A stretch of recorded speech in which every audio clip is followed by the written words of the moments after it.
Hi everyone, Fraser here from Panel Tools, and today we're going to be having a quick look at our cleaning kits. So what's included in the cleaning kit? Well, there's three main components. You've got an inside spindle wiper, you've got a cone or collet wiper, and then you've got a set of brushes which have different sizes for going inside the collet and cleaning out the bore of the collet.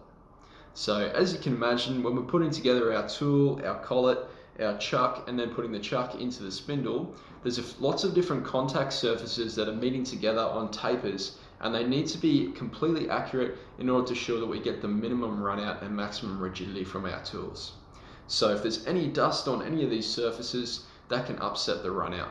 So the cleaning kit just provides a few tools to make the cleaning process a little bit quicker and a little bit simpler for you, so that you are encouraged to do it as much as possible every time you change a tool, and even at the end of the day as a quick cleanup. So the inside cone wiper has a taper which matches the inside of the chuck.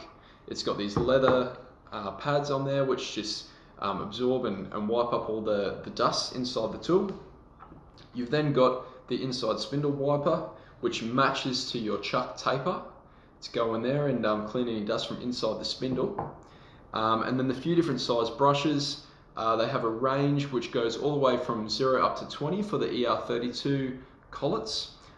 So say if you've got an 18mm, you've got a larger brush for going inside and cleaning that out, right down to say your 3mm collet, and there's a brush that can go inside and clean that one out as well. So there you have it guys, that's the cleaning kit. This one is an example for a HSK and ER32 collet, but we've got them for all different types of combinations, whether it's ISO 30, ER32 or ER40, SYOZ, EOC25, different types of collets and different types of chucks. We've got a cleaning kit for that as well. Thank you for listening.